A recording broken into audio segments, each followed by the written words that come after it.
Terima kasih Anda masih bersama kami. Bagi Anda yang baru saja bergabung, kami hadirkan kembali 3 berita utama hari ini. 5 kali curi daster dari toko pakaian wanita beranak 4 asal Palembang ditangkap warga. 2 pencuri unit AC yang kerap beraksi di Kelurahan Siring Agung, Kecamatan Ilir Barat 1 Palembang berhasil ditangkap warga. Hendak memetik buah rambutan, malah disambut ular kobra sepanjang 2 meter di atas pohon.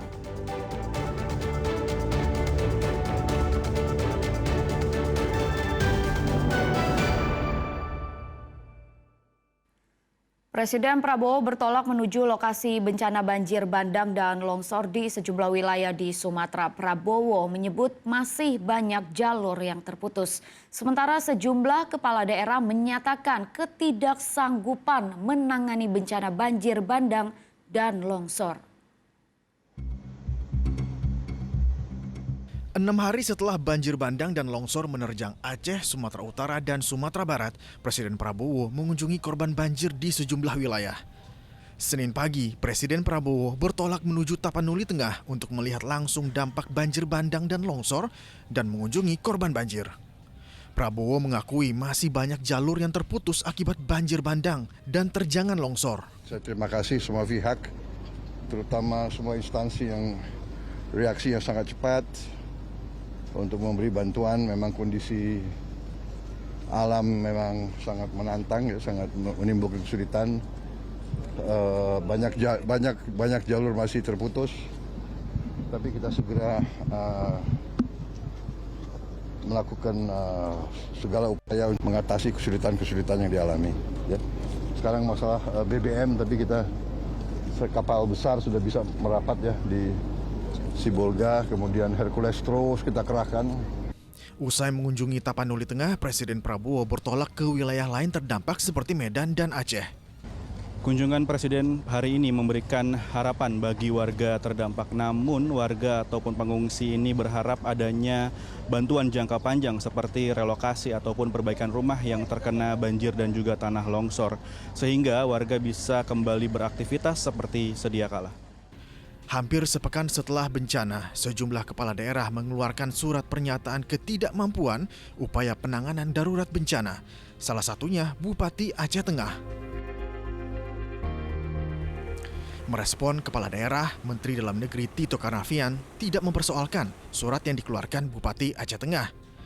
Kalau kemudian mereka menyatakan tidak mampu, itu wajar. Kami tidak marah karena mengetahui bagaimana kondisi dan situasinya.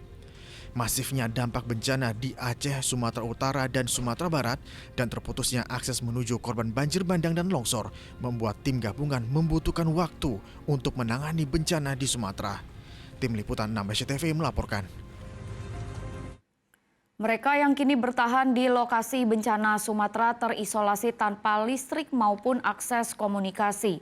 Jalur darat yang terputus banjir dan longsor membuat logistik bantuan hanya bisa disalurkan melalui udara ataupun laut.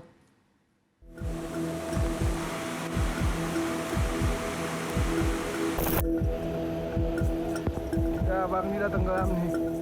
Tak ada pilihan, susah payah, warga berjalan menembus lumpur setebal setengah meter. Jalan retak, ambles.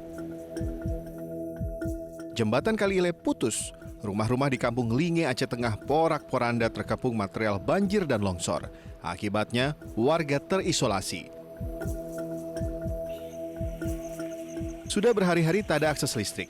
Jangankan meminta bantuan kerabat, jaringan komunikasi putus total. Warga bertahan dengan pasokan makanan hingga obat-obatan yang kian menipis. Informasi yang terakhir kami terima, rumah sudah terbawa arus.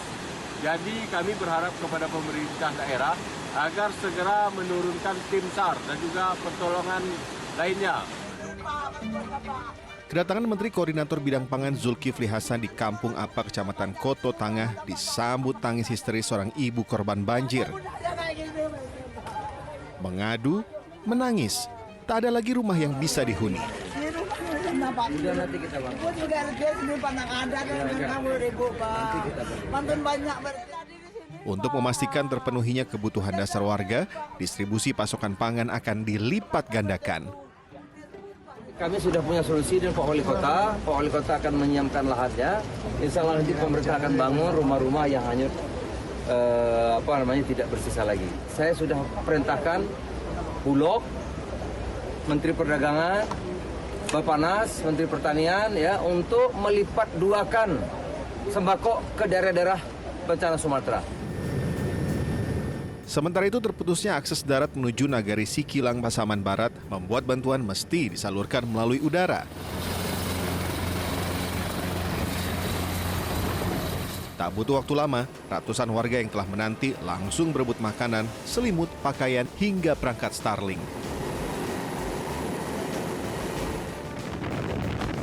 Bahan makanan juga disalurkan lewat jalur laut menggunakan kapal milik Basarnas. Di tengah perairan, warga menjemput bantuan menggunakan perahu nelayan.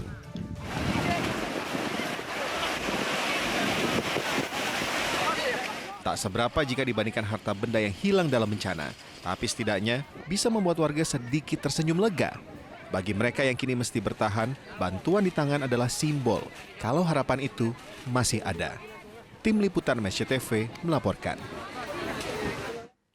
TNI Kodam 2 Sriwijaya menggelar apel gabungan untuk memperkuat pengamanan objek vital nasional milik Pertamina di Pelaju Palembang. Sebanyak 286 personil gabungan diterjunkan dalam kegiatan ini. Apel gabungan Kodam 2 Sriwijaya bersama PT Pertamina digelar di lapangan Aneka Komplek Pertamina Pelaju Palembang Senin pagi. Sebanyak 286 personel dari TNI Angkatan Darat, Laut, dan Udara mengikuti apel yang dipimpin Pangdam 2 Sriwijaya, Mejen Ujang Darwis. Apel ini bertujuan untuk memastikan kesiapan personel dan alutsista dalam pengamanan kilang terminal bahan bakar, serta fasilitas operasi Pertamina yang merupakan objek vital nasional strategis. TNI menegaskan komitmennya dalam mendukung dan menjaga stabilitas energi nasional serta mencegah potensi ancaman terhadap operasional perusahaan yang akhir ini Sumatera sedang dilanda bencana alam. Mungkin kita melihat situasi yang sedang terjadi bencana ya di sebagian wilayah kita, khususnya Aceh, kemudian Sumut dan Sumatera Barat. Kita mengantisipasi apabila terjadi bencana alam. Bagaimana kita tetap menjaga aset kita ini, kemudian juga kita mendukung supaya Pertamina tetap bisa beroperasi untuk mendukung masyarakat. Saya kira Pertamina, khususnya Pertamina RU 3 Pelaju, tidak hanya profesionalisme di operasional kilang, tetapi juga kami menyadari bahwa pengamanan objek vital merupakan tanggung jawab bersama, tanggung jawab negara. Karena Pertamina hadir untuk melayani, memastikan security of supply BBM nasional tidak terkendala di seluruh pelosok tanah air. Jadi Pertamina sangat siap untuk mengabdi kepada negara, untuk mewujudkan cita-cita Presiden Prabowo, mewujudkan kemandirian energi nasional. Pengamanan kilang minyak dan terminal milik PT Pertamina juga merupakan perintah langsung dari Menteri Pertahanan. Penempatan prajurit TNI untuk menjaga objek vital nasional strategis juga diperbolehkan dalam Undang-Undang Nomor 3 Tahun 2025 tentang TNI. Dedi Irwansyah melaporkan dari Kota Palembang. Warga Jalan Handayani Talang Ubi Timur Kabupaten Pali digegerkan dengan seekor ular kobra bersarang di atas pohon rambutan.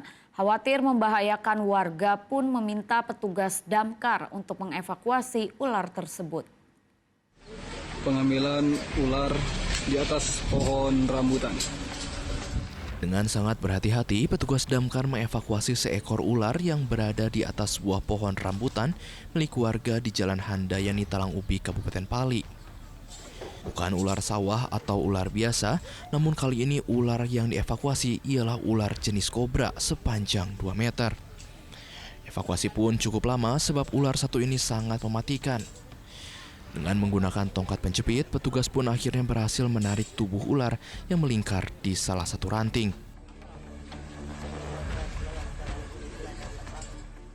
Ular kobra sepanjang 2 meter itu pertama kali ditemukan oleh pemilik pohon saat akan memetik buah rambutan.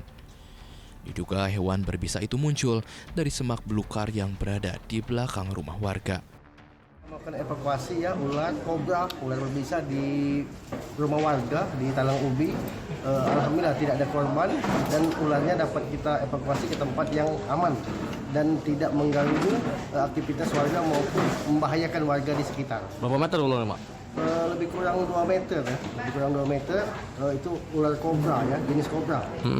Langsung di mana ular di evakuasi ya? Iya, langsung kita evakuasi, langsung kita taruh di tempat yang jauh dari perumahan atau pemukiman warga sehingga tidak membahayakan. Kini ular kobra telah diamankan petugas damkar dan akan dilepas liarkan ke hutan yang jauh dari permukiman warga. Dedi Irwansyah melaporkan dari Kabupaten Pali.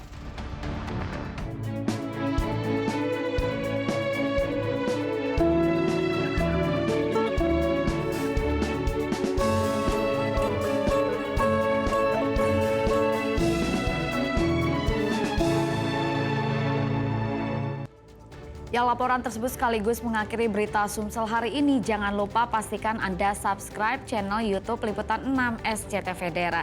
Saya Rizka Dior berterima kasih atas perhatian dan kebersamaan Anda. Selamat beraktivitas dan sampai jumpa.